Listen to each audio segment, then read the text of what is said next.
Yesu asifiwe, ndugu mtazamaji wa Manisi TV. Moja kwa moja yule mhubiri mkubwa wa kimataifa mwinjilisti Yohana Mwandunga ambaye atahubiri katika mkutano huu mkubwa wa injili wa Tabora Mega Crusade kuanzia tarehe 8 mpaka tarehe 12 ya Julai 2026. Tayari tuko naye hapa na tutaenda kuzungumza naye, utaweza kujua ni nini anakitarajia katika mkutano. Hebu msikilize. Mungu ambaye amenipa neema ya kuja Tabora kufanya mkutano mkubwa wa injili.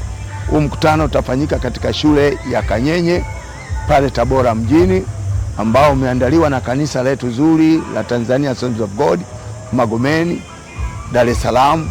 Hivyo tutakuwa na mkutano mkubwa wa maajabu na miujiza. Waleteni wagonjwa na wenye shida watafunguliwa. Una sababu ya kukata tamaa, bado Yesu yupo, anasikia na kujibu maombi yako. Atakufungua katika kila kifungo kilichokufunga. Tunategemea kuona nguvu za Mungu zikitembea katika hizo viwanja na watu wakifunguliwa kwa namna ya ajabu. Ninakualika, alika na jirani yako na rafiki yako. Tutakuwepo hapo kuanzia tarehe 8 mpaka tarehe 12. Tutakuwepo hapo kila siku kuanzia saa 9 jioni mpaka saa 12 kamili. Na kukaribisha kwenye mkutano mkubwa wa injili, na tunaamini Mungu atakwenda kuonekana na kutenda maajabu. Nimeshuhudia mambo mengi Bwana Yesu akifanya, hasa kwenye mikutano ya injili. Tunapofanya mikutano hii, kuna watu wengi wamefunguliwa, watu wengi wameponywa.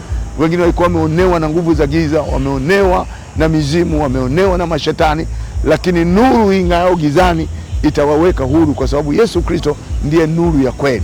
Ataleta uzima katika maisha yako. Usikate tamaa, liko tumaini kwa Mungu. Na tunaongozana na timu ya waombaji, tunaongozana na waimbaji pia watakuwepo.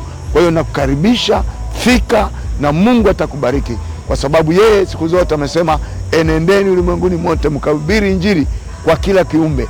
Aminie na kubatizwa ataokoka, asiamini atahukumiwa. Huna sababu ya kusubiri hukumu ya Mungu. Huna sababu ya kusubiri kukata tamaa na kufa dhambini.